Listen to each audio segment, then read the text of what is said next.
पठामि संस्कृतं नित्यं वदामि संस्कृतं सदा ध्यायामि संस्कृतं सम्यक् वन्दे संस्कृतमातरं संस्कृतस्य प्रसाराय नैजं संस्कृतस्य सदा भक्तो वन्दे संस्कृतमातरं संस्कृतस्य कृते जीवन् संस्कृतस्य कृते यजन् आत्मानमाहुतं मन्ये वन्दे संस्कृतमातरं वन्दे संस्कृतमातरम्।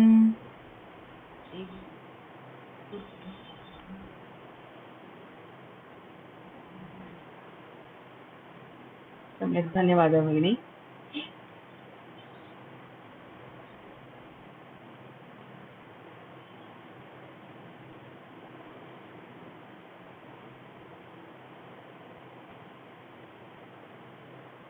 अस्तु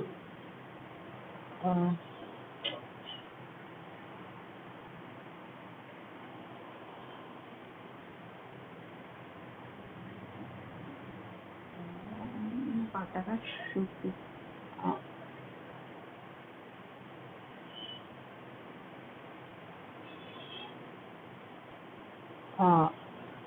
everybody is ready with your topic?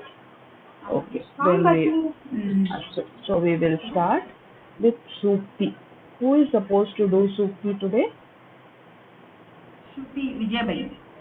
विजया भगिनी वा? अस्तु एकनिमिषम्।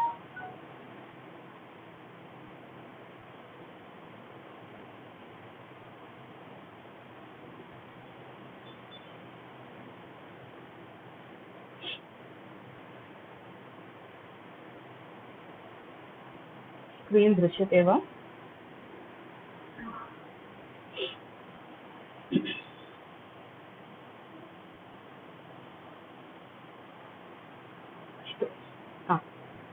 आरम्भं करोतु। द्वितीयपाठः श्रुतिः। नियतो यत्र धर्मो वै समशङ्कः समाचर। एतत् श्रुति महाभारतस्य महाभारते अस्ति। समाचर क्रियापदं लोट् लकारं। यत्र निश्चयेन धर्मम् अस्ति तं धर्मं सन्देहं विना आचरतु। Where dharma is clear, practice it without any hesitation. यस्मिन् कार्ये धर्मः निश्चयेन भवति तं धर्मं सन्देहं विना सम्यक् आचरतु। अस्तु सम्यक्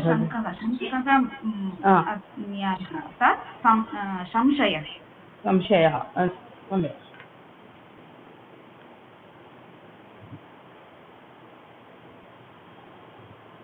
तथैव वा? अस्तु अन्वयः कर्तुं शक्यते वा? अन्वयं सुभाषितम् अन्वयं सुभाषितं न अत्र सूक्तेः अन्वयः कथं भवति इति वक्तुं शक्यते वा?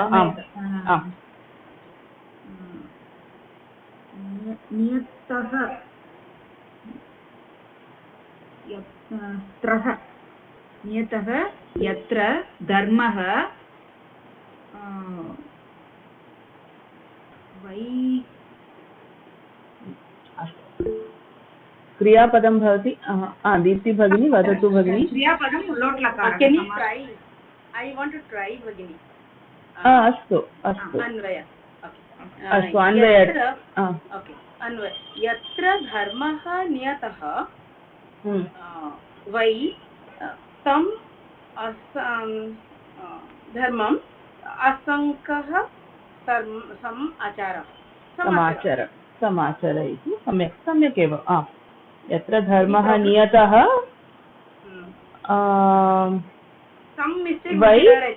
वै तम् अशङ्कः समाचर। Then I correct. Okay, thank you. धन्यवादः। सम्यक् भगिनी विजया भगिनी धन्यवादः।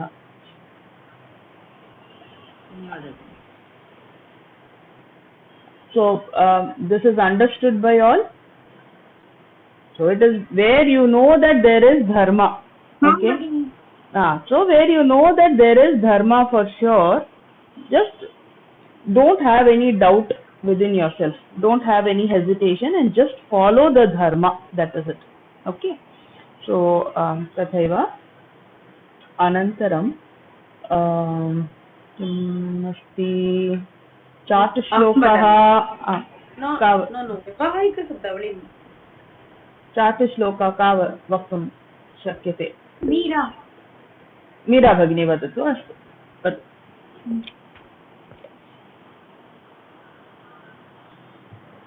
वदतु भगिनी आं भगिनि चाटुश्लोकः रामाद्याचय मेदिनीं गणपतेर्बीजं बलालाङ्गलं प्रेतसान्महिषं तवास्ति वृषभः हालं त्रिशूलं तव शक्ताहं तव चान्नदानकरणे कन्दोऽस्ति गोरक्षणे किन्नाहं हर भिक्षया कुरु कृषिं गौरीवचः पातु वः। अयं चाटुश्लोकः पार्वती परमेश्वरयोः हास्यसंवादस्य विषये अस्ति।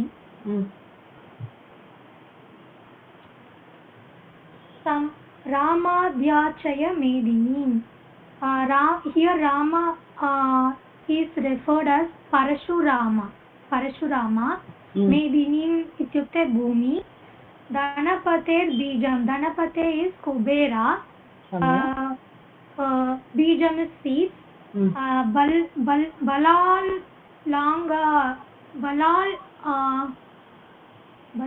Balalangalam so Balal is Balarama and Langalam is a flow. Shaktaham tava chanadana karane. So Parvati she refers to herself that she will bring food to Shiva. Kandosti Gorakshani. So Skanda is there, Gorakshana Karyatam Skanda is there. Kinnaham Hara Vikshaya Kuru. Why you have to beg? Oh Hara. Krishim Gauri Vachaha. So doing Krishi is good. Go and do the agriculture work. So Parvati Vivahat Purvam Rajakumari Asit. Parvati Shivasya Vikshadanam Drishtva Dukhita Abhavat. Atah Shivam Drishtva Sa Vadati भवान् केवलं भिक्षाटनं करोति चेत् किमपि प्रयोजनं नास्ति अस्माकं जीवनं कथम् अग्रे गमिष्यति इति चिन्तितवती अतः वदति भवान् किं कार्यं करणीयम् इति कवि पार्वत्याः वचनानि इति श्लोकरूपेण दत्तवान् पार्वती वदति परशुरामात् किञ्चित् भूमिं प्राप्नोतु कुबेरात् किञ्चित् बीजानि प्राप्नोतु फ्रम् बलरामात् लाङ्गलं दट् इस् फ्लो स्वीकरोतु फ्रम् यमा महिषं प्राप्नोतु भवतः स्वयमेव वृषभः अस्ति किल that is Shiva anyway has a bull with him एतयोः स्वीकृत्वा भवान् भूमेः कृषिं करोतु अहं भवतः कृते भोजनम् आनयिष्यामि गो संरक्षणार्थम् अस्माकं पुत्रः स्कन्दः अस्ति भवान् भिक्षाटनं त्यजतु वयं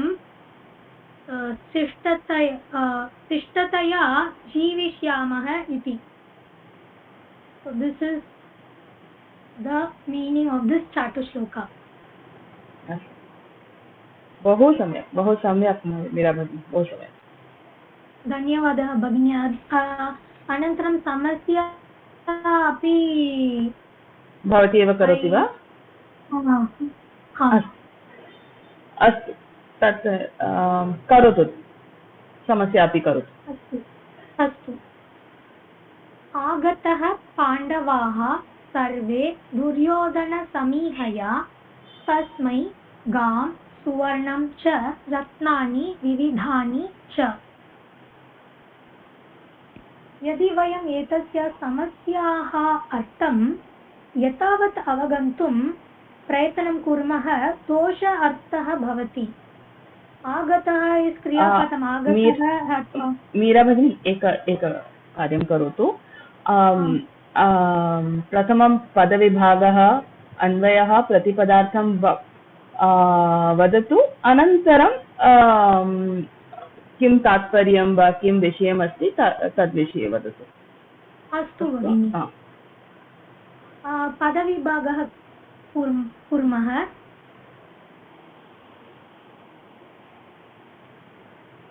आगतः पाण्डवाः सर्वे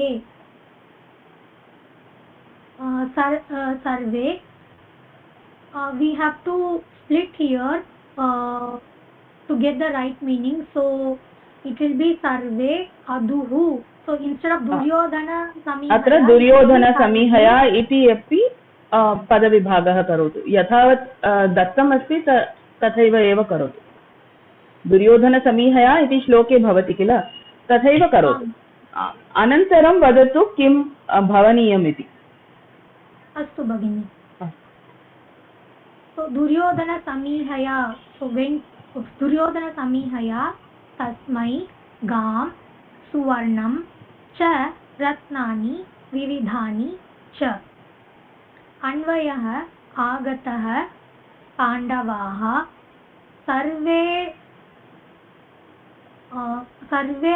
सर्वेदुः यः धनसमीहया तस्मै गां सुवर्णं च रत्नानि विविधानि च। So we are writing it in an order through अन्वयः। प्रतिपदार्थः तस्मै to him, यः who, आगतः came, धनसमीहया with the desire for money, सर्वे पांडवाः all the Pandavas, aduhu gave, gam cow, suvarnam gold, vividhani ratnani cha and various jewels.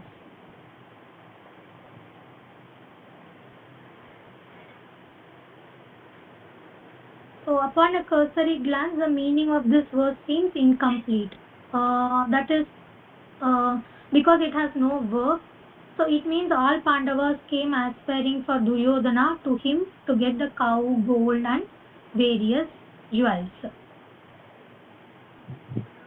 So in this samasya, we padachetam sarve Duryodhana samihaya. This is the part which is giving a dosha artha. That is sarve janaha दुर्योधनस्य समीपे गच्छति किमर्थं गां सुवर्णं रत्नानि विविधानि च to get all this. So यथावत् अवगन्तुं प्रयत्नं कुर्मः, दोषार्थः भवति। वयं सर्वे महाभारतकथां जानीमः। पाण्डवाः तेषां राज्यभागं पुनः प्राप्तुं कौरवैः सह युद्धं कृतवन्तः किल। ते न याचयन्ते स्म, अत एव कुरुक्षेत्रे पाण्डवकौरवयोः मध्ये युद्धम् अभवत्। यदि वयं प्रहेलिकायाः अर्थं सम्यक् अवगन्तुम् इच्छामः, अस्माकं शब्दस्य अवलोकनं करणीयं। सन्धिं, क्रियापदम् इत्यादीनि अन्वेषणं कुर्मः। कदाचित् गुप्तक्रियापदमपि तत्र भविष्यति। ये सर्वे दुर्योधनसमीहयाः पश्यतु, तत्र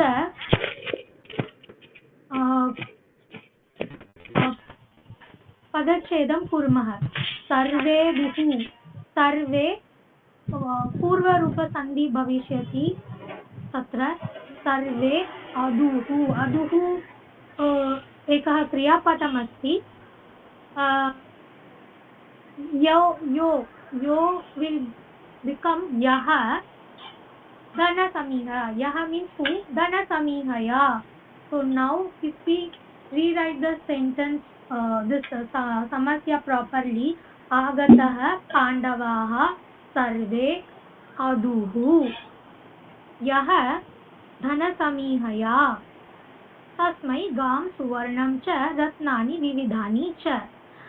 So this gives us the right meaning. यः धनसमीहया यः धन इच्छया आगतः सर्वे पाण्डवाः तस्मै गां सुवर्णं रत्नानि इत्यादि दत्तवन्तः इति एतत् समस्याः अर्थः.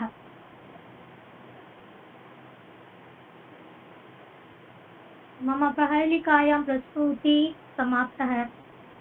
बहु सम्यक् मीरा भगिनी, बहु सम्यक्. धन्यवादः भगिनी. अस्तु, अनन्तरं सुभाषितं का करोति? विजया भगिनी वा? सुभाषितम् अस्तु, करोतु. श्लोकार्धेन प्रवक्ष्यामि यदुक्तं ग्रन्थकोटिभिः परपीडनम्. पदविभागः श्लोकार्धेन प्रवक्ष्यामि यत् उक्तं ग्रन्थकोटिभिः यदुक्तं यत् उक्तं. ग्रन्थकोटिभिः परोपकारः पुण्याय पापाय परपीडनम्.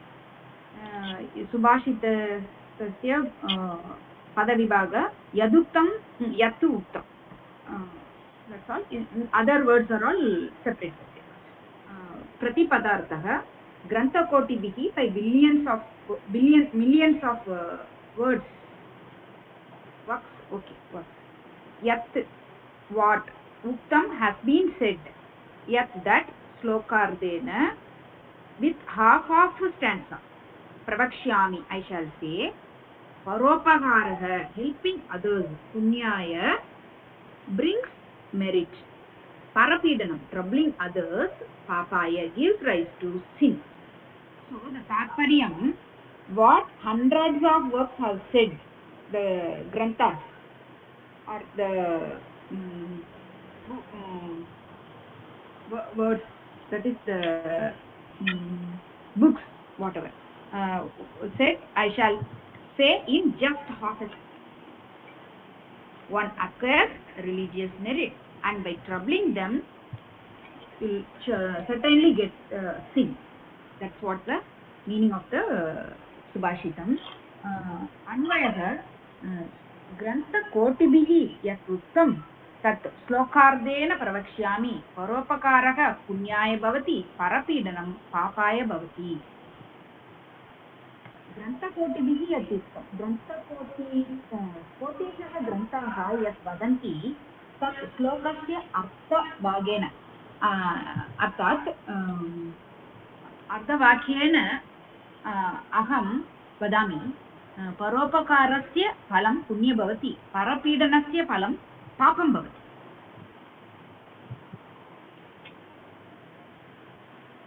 सम्यक् भगिनी, सम्यक् उक्तं, बहु सम्यक्.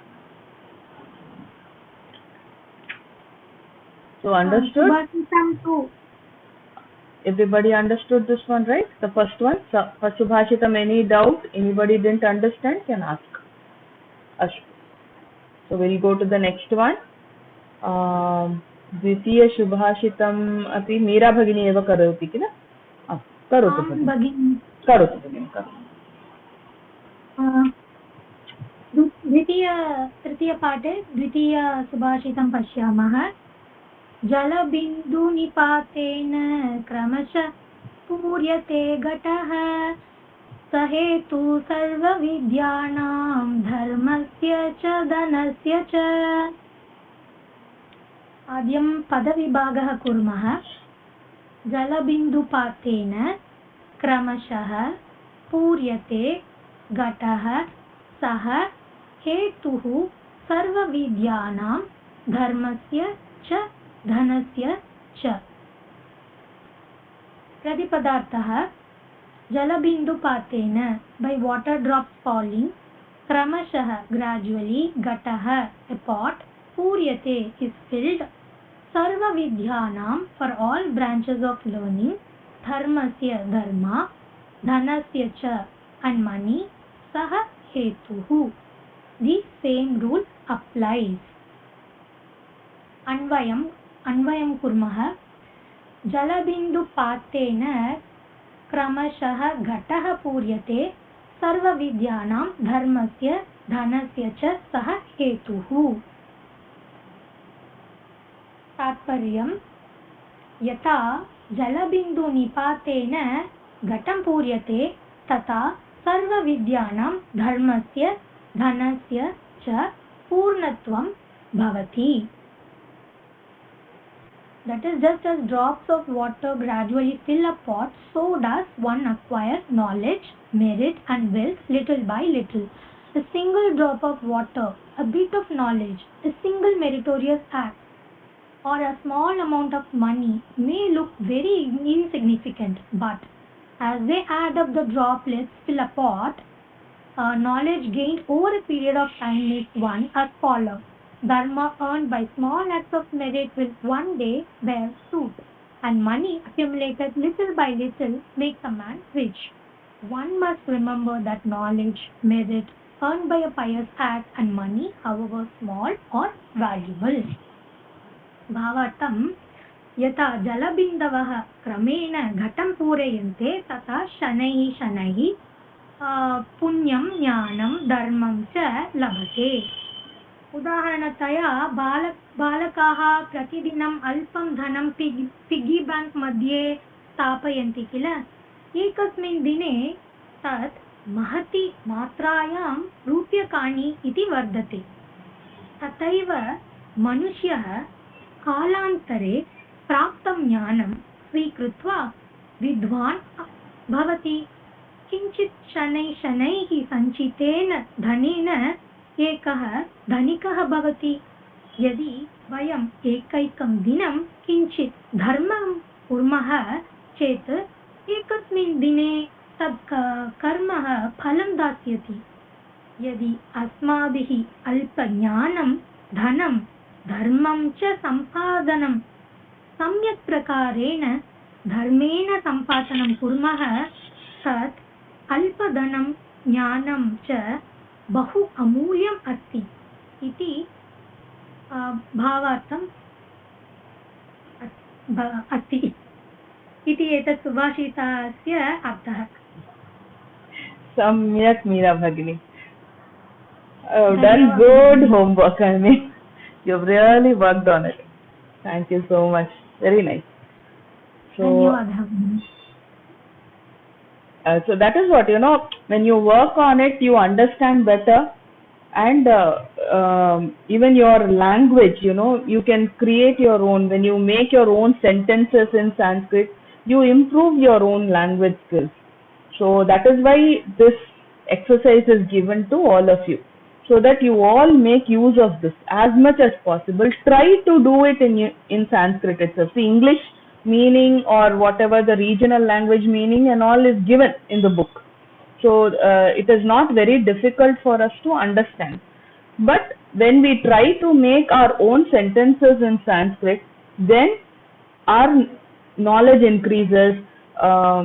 You learn to make the sentences, and also you should all try for that. That is why this exercise is all given to you. Otherwise, I can just keep going, saying all the meanings and then just going one after the other. But you will not benefit much from that. Everybody will listen, but that's it. Then you won't work on it. So that is why this exercise is given. Anyways, so let's go to the next one. I think it is Kavya Katha. Who can do? Just read and then tell. Not well. No, Bhagini, you just take rest. No problem. Somebody else will do. Deepti Bhagini, Vijaya Bhagini, Kopi. Deepti Bhagini karoti va? करोमि भगिनि करोमि अस्तु करोमि सिंहः काव्यकथा नन्दिन्याः वरप्रसादः अस्तु आरम्भं before you start earlier in the 2 chapters what we learned, can anybody summarize it? Deepti Bhagini, Vijaya Bhagini, Meera Bhagini, anybody can summarize what we learned in the last 2 chapters. Shall I? Yeah, please. Vijaya Bhagini, karo. प्रथमा कथा दिलीपस्य शापवृत्तान्तः दिलीपः प्रजावत्सलः आसीत् दिलीपः बहुकालं पुत्ररहितः अतः सः चिन्ताक्रान्तः अभवत् वसिष्ठः दिलीपस्य आचार्यः दिलीपः वसिष्ठं द्रष्टुं सङ्कल्पितवान् अतः सः सचिवेषु राज्यभारं निक्षिप्तवान् सुदक्षिणासहित वसिष्ठाश्रमं गतवान् तत्र निरुपः वसिष्ठाय स्वचिन्तां निवेदितवान् कुतः मम सन्ततिः नास्ति इति प्रश्नं कृतवान् आचार्यः वसिष्ठं कदा दिलीपः स्वर्गं गत्वा देवेन्द्रं नमस्कृतवान् ततः प्रत्यागतवान् मार्गे देवलोकस्य धेनुः कामधेनुः कल्पवृक्षस्य छायायाम् आसीत् अतः दिलीपः तां न दृष्टवान् न नतवान् च कुपिता कामधेनुः दिलीपाय शापं दत्तवती अतः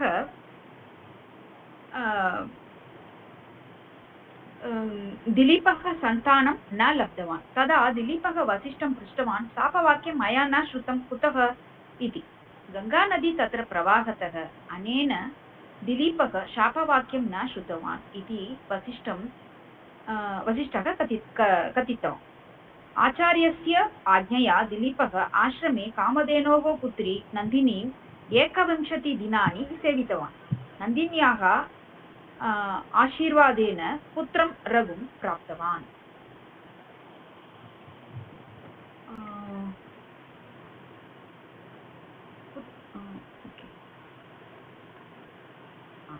दिलीपस्य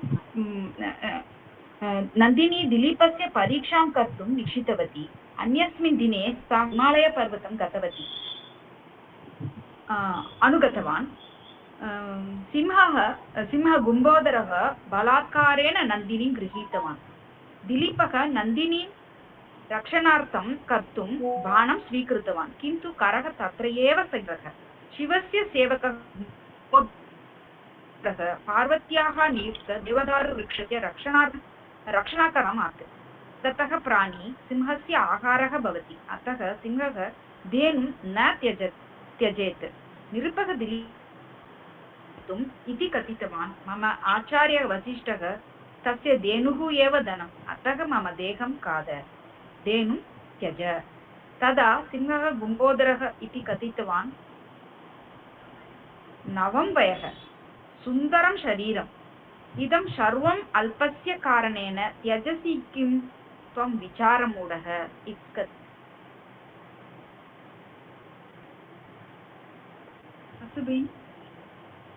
अस्तु भगिनी बहु सम्यक् धन्यवादः दीप्ति भगिनी कंटिन्यू करोतु अत्र कथा नाम्ना नन्दिन्याः वरप्रसादः सिंहः पुनः अवदत् नृप तव भूतदया योग्या किन्तु त्वं शरीरं त्यक्तुम् इच्छसि तेन एका धेनुः रक्षिता भवति यदि जीवसि सर्वाः प्रजाः रक्षिता भवन्ति आचार्यस्य एका एव धेनुः अस्ति सा मृता भवति चेत् आचार्यः कुपितः भवति इति चिन्ता न कर्तव्या आचार्याय कोटिशः धेनुदानं कुरु इति Shall I read more or this much we will discuss now? अस्तु वदतु मीनिंग वदतु अत्र सिंहः पुनः अवदत् सिंहः से अपरं सिंहः अवदत् नृप तव भूतदया योग्या किन्तु त्वं शरीरं त्यक्तुम् इच्छसि that means I want to leave your body, tena eka धेनुः रक्षिता bhavati. No, I'm not prepared. I don't know the story really. Anyone else is prepared to say? Maybe Vadatu, you can understand, right? Okay, yeah. Just tell. That's it. Okay, fine. Yadi jivasi. So yadi tvam jivasi. Jivasi is for madhyam purusha ekavachan, right? So yadi jivasi. So yadi tvam jivasi, sarvaha prajaha rakshitaha bhavanti. That means if you are alive, then all the people will be saved. That is. So again the what is it? Udrita Chinnahārama. So Acharyasa eka eva dhenuः अस्ति. सा मृता भवति चेत् आचार्यः कुपितः भवति इति चिन्ता न कर्तव्या. So we should not think of it because आचार्यः एकदधनुः अस्ति. Okay. Then आचार्याय कोटिशः धेनुदानं कुरु इति. So that means we should give dhanu to Acharya. Is it so? Is there anything wrong? Nothing wrong with me. But Okay. because if the Dhenu dies, so what will happen? Acharya will be angry. Okay. So don't think about all that. That is what he is saying. Iti chinta na kartavya. Don't think about all that. Okay. So what you do? Acharyaya kotishah dhenu danam kuru. You give koti dhenu. Koti dhenu you give it to him. Instead of one you can give koti. Because you are the Raja. So you can give that many dhenu to him. Okay. So he won't be angry then. Okay. So that is he is just saying that you have to give a compensation. Okay. That is what he is saying. Continue. दिलीपः सिंहस्य वाक्यं श्रुत्वा यदि अहं धेनुरक्षणं न करोमि तर्हि मम जीवनमेव व्यर्थं. त्वमपि पराधीनः खलु. त्वं वृक्षस्य रक्षणं करोसि. यदि वृक्षः नष्टः भवति तर्हि ईश्वरं कथं पश्यसि. अतः अहं मम शरीरं ददामि. आचार्यस्य धेनुं त्यज इति अकथयत्. इति अकथयत्. कः अकथयत्? दिलीपः सिंहस्य वाक्यं श्रुत्वा दिलीपः अकथयत्. राइट? दिलीपः अकथयत्. सो दिलीपः इति वाक्यम् अकथयत्. अत्र अर्थः किं? यदि अहं धनुरक्षणं न करोमि अर्थात् धनुरक्षणं मम कर्तव्यम्. धनुरक्षणं मम कर्तव्यं. That is all.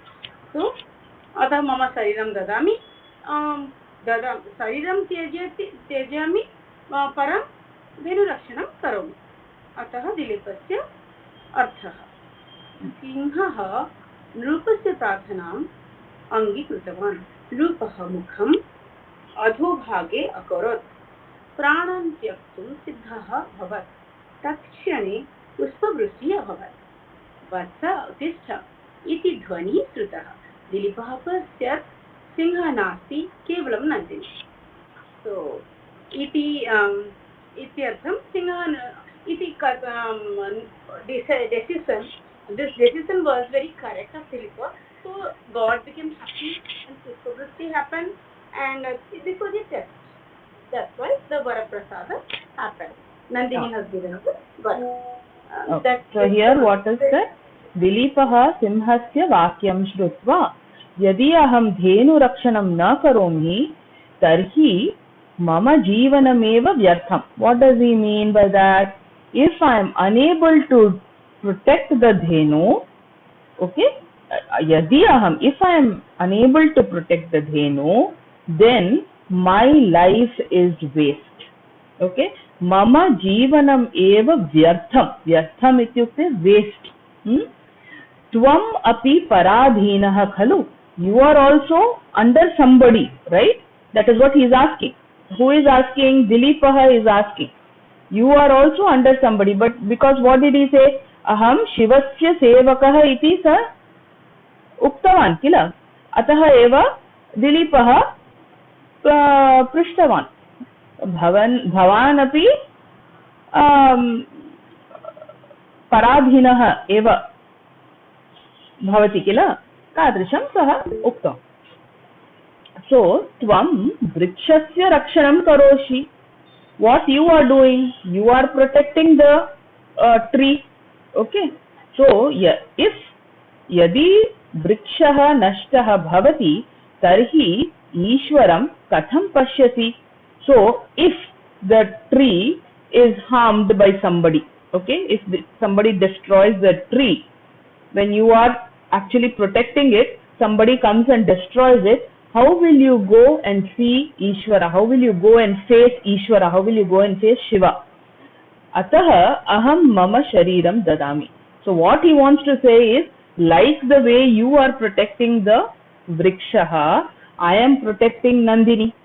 So if the vrikshaha, if you are unable to protect, you cannot go and face Lord Shiva. Similarly, if I am unable to protect Nandini, then how will I go and face Vasishtha Muni? That is what he is asking.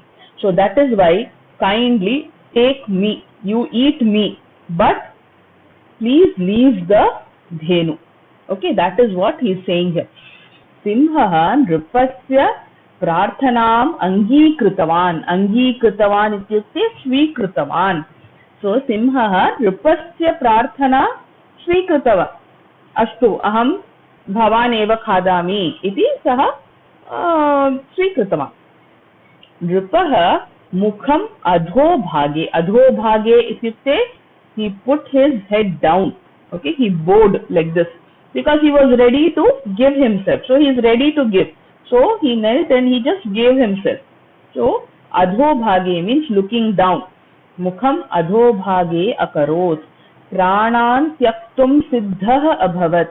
So he was siddhah, ready. प्राणान् त्यक्तुं, he was ready to give his life. Okay. Tatchane, at that moment, what happened? Pushpa vrishtihi abhavat. Flowers were pouring down, rains. The flower rain was happening over there. Vatsa uttishta. So there came a sound and it's saying, Vatsa, that is son, get up. Putra uttishta iti. One sound came, but then Dilipaha looked, apashyat simhaha nasti. It was not the simhaha. There was no Kumbodharaha over there. Who was there? Only Nandini was there. Okay.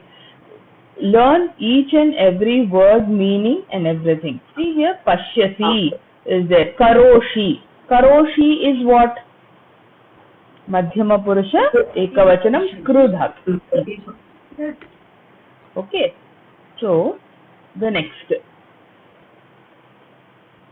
Nandini Nripam Drishtva. Kim Karoti? Maya Pariksha Kruta. So, here, Karmani Prayogaha, can you see? Maya Pariksha Kruta. Kruta is the ta pratyayah, and that is what karma eva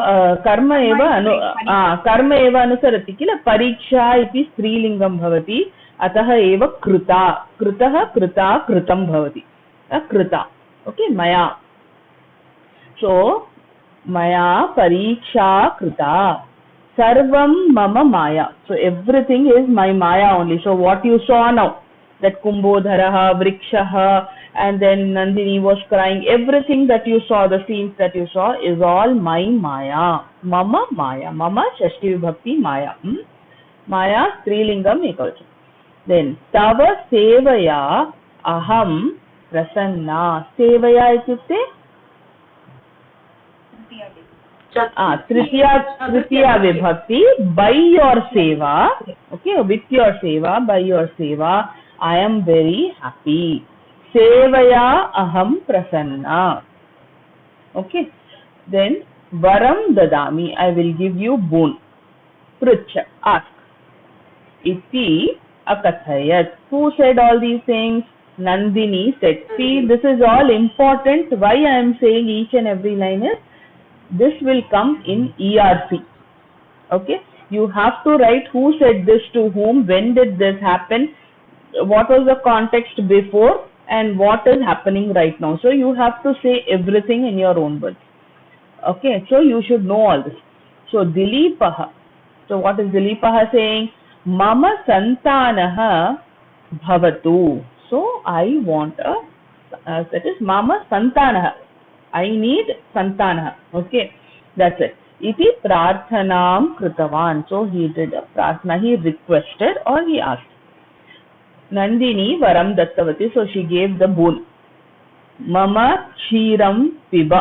Kshiram, milk. Mama kshiram piba. So drink my milk. Okay. Nripaha kshiram pitavan. So he drank. Parasmin dine nripaha sudakshina cha rajadhanim agatau. So the parasmin dine means the next day. Nripaha, the Raja, Sudakshina saha. So Sudakshina with Sudakshina. Where did he come? Rajadhanim. Rajadhanim is Rajadhani means the capital. Capital. Yes, capital of a city. So he came back. Agatau. Agatau iti dvivachane bhavati kila. Agatau. Why? Because two people are coming. Nripaha and Sudakshina. So both are there. So Agatau. Kalaha atitaha. Kalaha atitaha. Time passed by. What happened? Sudakshina garbhavati abhavat. So she was garbhavati. Shubhe muhurte putram prasutavati. So in a very good muhurtam, in a shubha muhurtam, she gave birth to a son. Prasutavati, giving birth. Okay. Then Nripaha putrasya raghuhu iti namadheyam kritavan. So what did the king do? For his son, he named his son as Raghuhu. Iti namadheyam, gave the name. Okay, kritavan. Ashwa, understood? So now answer the questions. Dilipaha kam varam prishtavan. Dilipah mama santanaha bhavatu iti varam prishtavan. Dilipah mama santanaha bhavatu iti varam prishtavan. Astu, samyak. See here, don't answer as Nandini. Why? Here you can see the question Dilipah kam varam. Kam iti bhavati. Kam iti pullinge somewhere, something is there. So you cannot say Nandinim. Nandinim is Strilinga padam. So obviously they are not asking about whom he is asking he is asking the question. They are saying what is the varam that he asked Nandini. That is the question. Okay. Be very careful when you are writing the answer. Acharyasya kati dhenavaha santi. Acharyasya eka eva dhenuhu. बहु सम्यक्. एका एव धेनुः अस्ति. Even though they are saying here kati dhenavah, so how many dhenus are there? But no, he is having only one, so it will not be santi. It has to be asti or I'm sorry, asti, and here it should be dhenuh only. Eka eva dhenuh asti. नृपः यदि जीवति तर्हि काः रक्षिताः भवन्ति. नृपः यदि जीवति तर्हि सर्वाः प्रजाः रक्षिताः भवन्ति. बहु सम्यक्. That's it. So सर्वाः प्रजाः रक्षिताः भवन्ति. सम्यक्. Then दिलीपस्य पुत्रस्य नाम किम्? दिलीपस्य पुत्रस्य नाम रघुः. सम्यक्. बहु सम्यक्. So we'll go to the next one. Anvayah. The first Anvayah. Vijaya Bhagini. सत्यवचनात् राजा धर्मपाशेन संयतः विवासयामास सुतं रामं दशरथः प्रियम्. पदविभागः. वाक्यविश्लेषणं. पदविभागः करोतु. पदविभागः. सः सत्यवचनात् राजा धर्मपाशेन संयतः विवासयामास सुतं रामं दशरथः प्रियम्। बहु सम्यक्। क्रिया विवासयामास लिट्लकारः। प्रथमा विभक्ति सः राजा दशरथः संयतः। द्वितीया विभक्ति सुतं रामं प्रियं। तृतीया विभक्ति धर्मपाशेन। पंचमी सत्यवचनात्। सम्यक्। अन्वयः सत्यवचनात् धर्मपाशेन संयतः सः राजा दशरथः प्रियं सुतं रामं विवासयामास।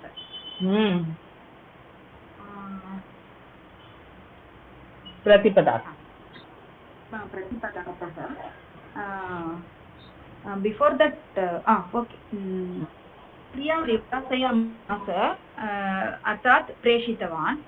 किं प्रेषितवान्? पुत्रं रामं प्रेषितवान्। कीदृशं पुत्रं? प्रियकरं पुत्रं। सः प्रेषितवान् सः राजा दशरथः। कीदृशः सः?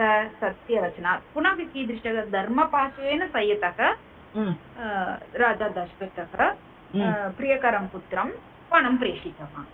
तात्पर्यं राजा दशरथः सत्यकथनशीलः। सः धर्मबन्धेन बद्धः सत्यवान् नृपः। पूर्वकाले कैकेयी वरद्वयं दत्तवान्। दशरथः यं वचनम् उक्तवान् तं निश्चयेन पालितवान्। रामस्य अभिषेकसंभारान् दृष्ट्वा देवी कैकेयी रामस्य वन्यजीवनं भरतस्य पट्टाभिषेकं करणीयम् इति वरद्वयं दशरथं पृष्टवती। तत् श्रुत्वा राजा दशरथः बहु दुःखितः अभवत्। यद्यपि रामः तस्य प्रियः पुत्रः आसीत् तथापि सः धर्मं सत्यं च पालयितुं रामं वनं प्रेषितवान्। बहु सम्यक्, बहु सम्यक्, सम्यक् भगिनि, सम्यक्। Any doubts in this?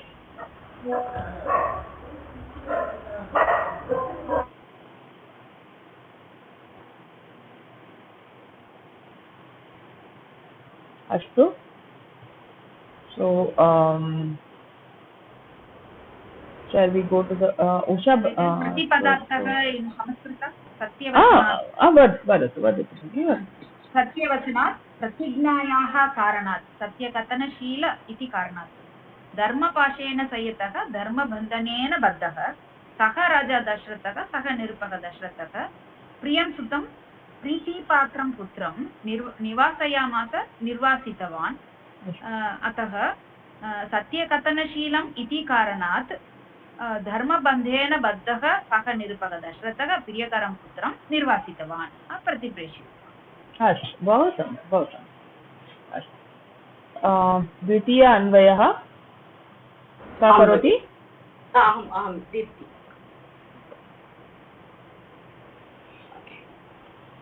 द्वितीय अन्वयः स जगाम वनं वीरः प्रतिज्ञाम् अनुपालयन् पितृवचननिर्देशात् कैकेय्याः प्रियकारणात्। पदविभागः सः जगाम वनं वीरः प्रतिज्ञाम् अनुपालयन् पितुः वचननिर्देशात् कैकेय्याः प्रियकारणात्। सम्यक्। इट् कम्स् क्रिया अत्र द्वै क्रिया जगाम अनुपालयन् च न जगाम एव। ओके जगाम इस् ओके जगाम लिट् गच्छ गम शब्द प्रथमा मध्ये so went, that means went. Anupalayan is अनुपालयन् शत्रु प्रत्ययः। ओके प्रथम विभक्ति सः वीरः देन् सः वीरः। सम्यक्। द्वितीय विभक्ति वनं प्रतिज्ञां। सम्यक्। देन् पंचमी विभक्ति कम्स् पितुः षष्ठी कम्स्। ओके वचननिर्देशात् पंचमी विभक्ति कम्स् वचननिर्देशात् प्रियकारणात् कैकेयी प्रियकरणात् कैकेय्याः इस् षष्ठी. कैकेय्याः is षष्ठी. Okay, Satru Pratyaya. I didn't know. Okay, Anupalayan is obeying something, observing the thing. Next comes Anvayah. Anvaya. Okay. Here Kriyapada Jagama. So Kaha Jagama. Saha Viraha Jagama, right? Saha Viraha. Saha Viraha means here it is Ramaha. It's not given, but we understand it. So Saha Viraha Ramaha Jagama. Then what can we think of? Kim Karanat Jagama. Then Pitruvachana Nirdeshat Pratigya Anupalayan Jagama. Okay. Next, what can we think of? Kutra Jagama, Vanam Gachama or Jagama. Then Puna Kim Karanat Vanam Jagama, Kaikeyaha Priya Karana. Okay. So how can we form Saha Viraha Kaikeyaha Priya Karana Pitruvachana Nirdeshat Pratigya Anupalayan Vanam Jagama. Yes, that's correct. अन्वयः सः वीरः पितुः वचननिर्देशात् कैकेय्याः प्रियकारणात् प्रतिज्ञाम् अनुपालयन् वनं जगाम. Okay, a little I changed, na? I changed it. Okay, I thought. No problem. 1 minute, just give me one time, I'll just take it. Saha Viraha Pituhu Priyakaranam Vachananirdeshat. Okay, then comes the second. Okay. I don't know how to then, what is the mistake, how can we think it Bhavini like this? It is like what Saha Veeraha, so who Ramaha, because of whom? Because of his father's Vachana Nirdeshat. So meaning itself, no, you have to go along with the meaning.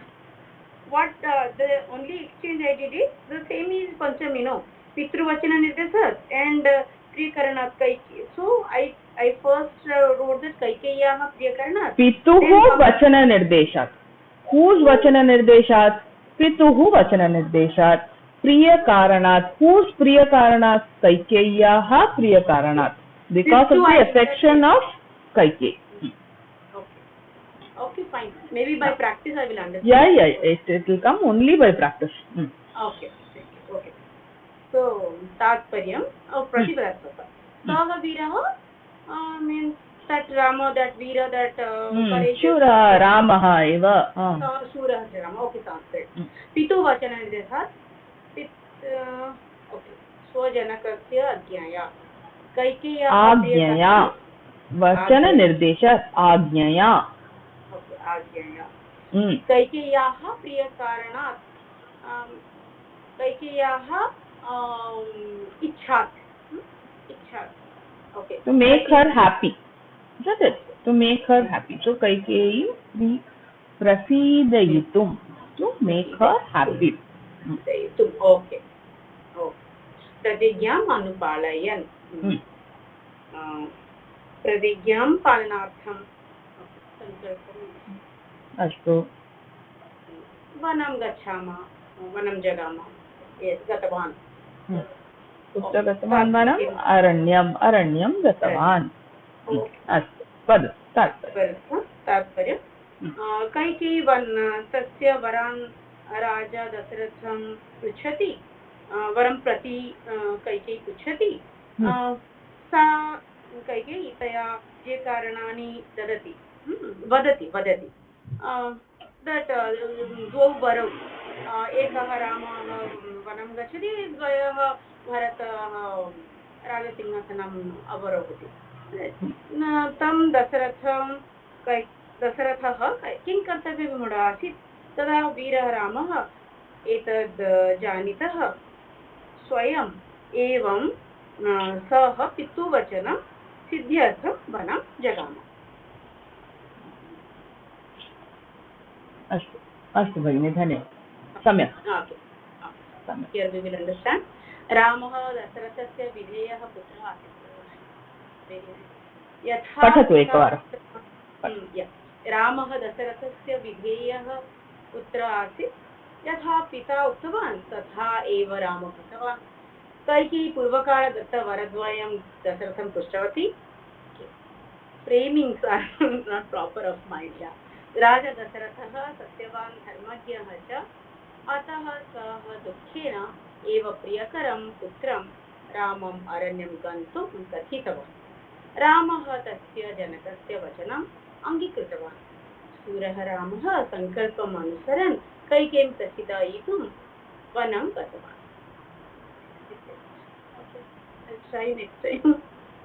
अस्तु।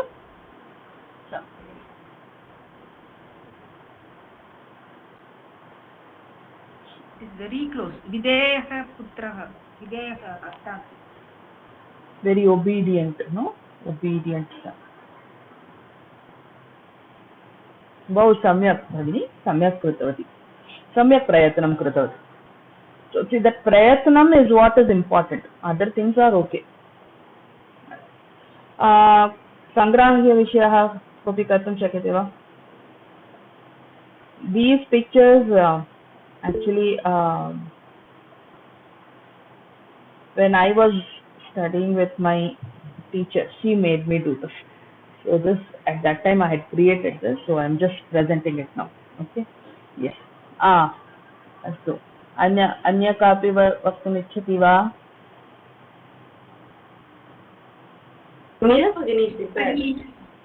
अस्तु, मीरा भगिनी एव वदतु.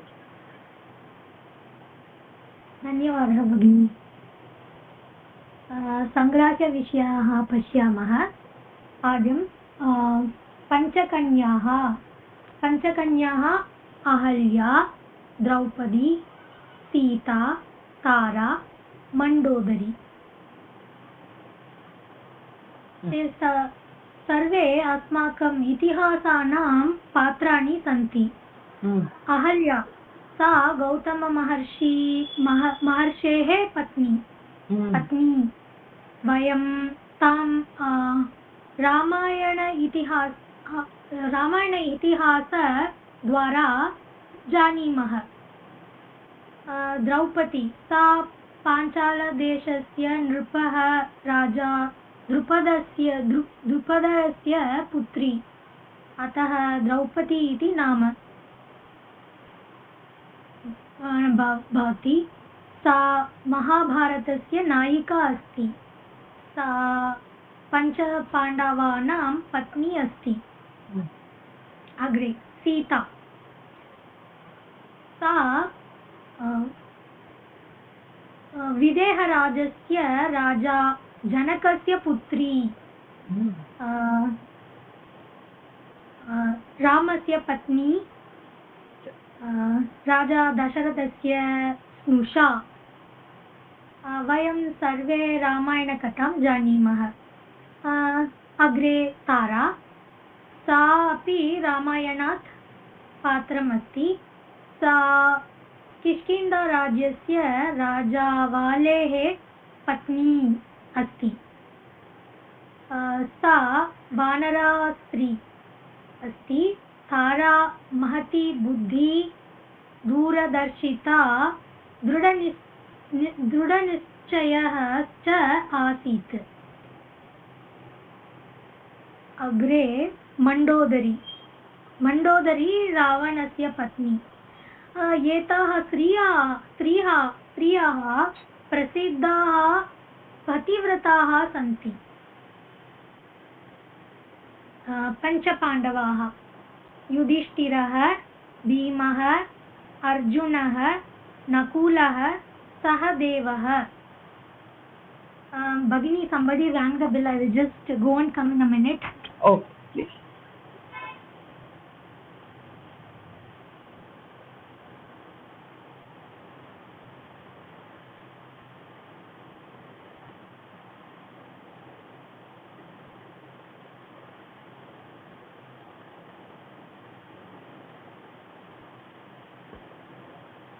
Thanks for waiting. Sorry. No problem. क्षम्यताम्. पञ्चपाण्डवाः: युधिष्ठिरः, भीमः, अर्जुनः, नकुलः, सहदेवः.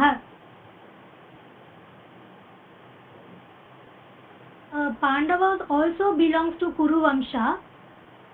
Because they are Pandoh putraः, Pandavaः, Pancha Pandavaः iti they got that name. युधिष्ठिरः पाण्डवेषु ज्येष्ठः. धर्मराज इति प्रसिद्धः धर्मराजस्वरूपः he is excellent in spear warfare and भीमः पाण्डवेषु द्वितीयः he is excellent in handling gada, that is mace fight. प्रसिद्धः गदोत्कचः तस्य पुत्रः वायुदेवः स्वरूपः भीमः अर्जुनः पञ्चपाण्डवेषु तृतीयभ्राता सः प्रसिद्धः धनुर्धरः सः हस्तद्वयेन बाणान् प्रहरति अतः सव्यसाची इति प्रसिद्धः नकुलः सहदेवः Nakula is the fourth brother and Sahadeva is the fifth one among the Pancha-Pandavas. Nakula is good in housekeeping and Sahadeva is good in Jyotisha Shastra. So during Virata Parva, when they were in that Virata kingdom, Nakula was taking care of the horse stable, and since Sahadeva is very good in Jyotisha Shastra, Duryodhana went to him for fixing a muhurta for this Kurukshetra Yuddham so that he will win in that war. Agre Pancha Bhutani, Prithvi, that is Bhumi where we live. Apaha is water, Tejaha Agni, Vayuhu air, Akashaha, that is space or sky. Very good. Pancha Angani, that's Titihi, Vasaraha, Nakshatram, Yogaha, Karanam. When we refer to Panchang, we refer to Panchang. So it is called Panchang because it has all these 5 things which we look into. Titihi is the lunar day. There are 30 tithis that comes in a month. So it's split as 15 tithis in the waxing phase of the moon and 15 tithis on the waning phase of the moon.